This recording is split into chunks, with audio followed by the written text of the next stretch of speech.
Hawkeye UAV is an aviation technology company that's developed a remote-controlled aircraft capable of supporting digital cameras and refined techniques for acquiring and processing data.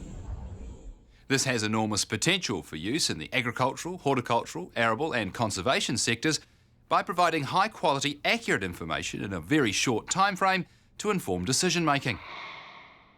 We're a Palmerston North-based aerial imaging company that specialises in drones or UAVs using fixed-wing aircraft, and we do services around New Zealand and around the world in multiple sectors and manufacture aircraft for export. It's a New Zealand-based technology, so we're using New Zealand aircraft and subcontractors in New Zealand to manufacture all the technologies.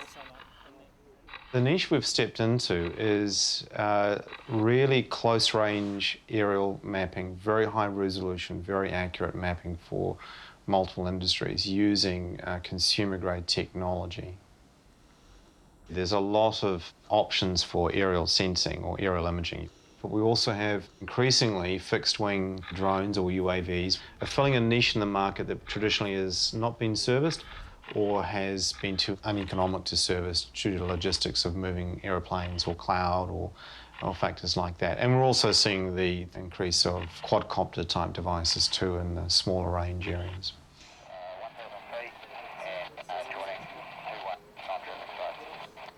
We're seeing a number of advantages. One, you're getting access to very high resolution data at low cost. Below cloud acquisition means we can start looking at aerial photography and sensing from the air a lot more often than we did in the past. So instead of every 5 years, we can start to afford to be able to do this every week, every 2 weeks, every month. On the surface, we're simply taking photographs. We're doing that very effectively. It's taken us a long time to learn how to optimize the acquisition with the aeroplanes, but also the 80% on the ground after the flight, which is the really hard part.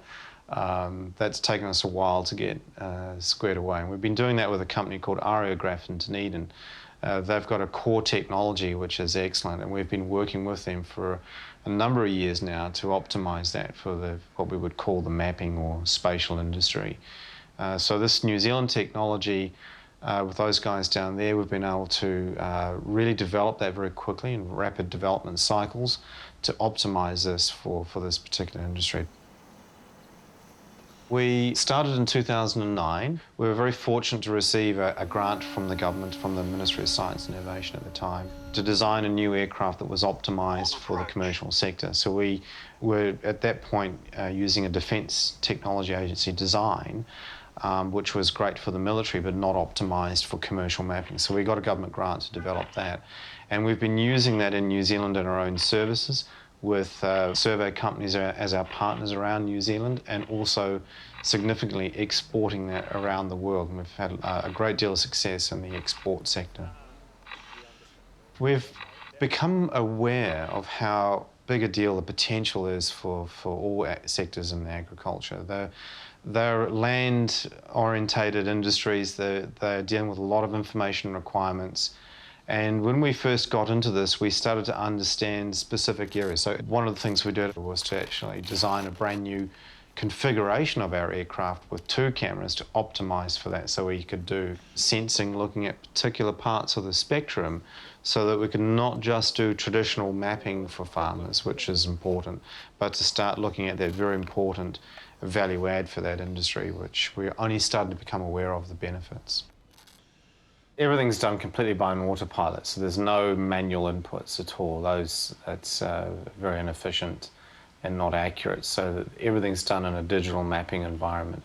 Typically, we'd put in GPS ground control points. We don't need too many, but there's a couple of those need to be placed out. And then once we've got those out there, as well as a boundary for the farmer, we can just efficiently capture that imagery straight away. We're operating different types of cameras. So for traditional mapping, we're using a 36.4 megapixel full-frame sensor with very good quality lenses.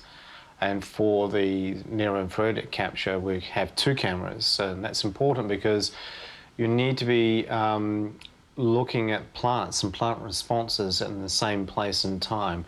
We looked at doing this with 2 flights, but obviously there's logistics of 2 flights. And also, if you fly early in the morning and late in the afternoon, you got the sun angles are very different on vegetation, so we need to be consistent, and therefore it's important to carry 2 cameras at the same time. Based on typical weather conditions, we looked at 4 to 6 square kilometres per flight at about 400 feet, and obviously that's dependent upon terrain. We designed it for wind in New Zealand, and technically you could be up to 60 kilometres an hour, but realistically you're 25, 35 kilometres an hour for efficient economic acquisition, which is more than fine.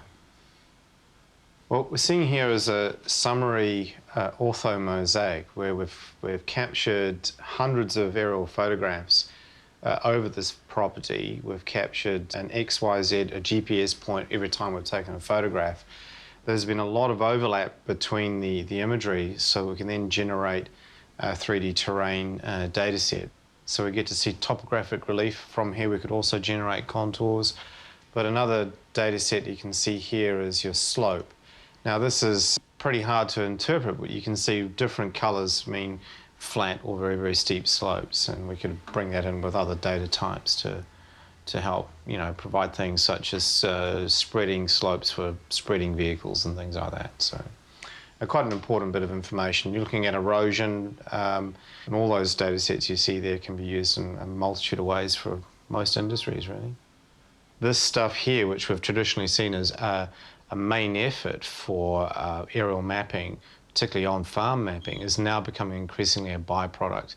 A nice data types for people, for practical use, for contractors, for good quality survey information of farms, but there's also other data sets which the near-infrared stuff will be doing, looking at more attuned to on-farm management on a more regular basis.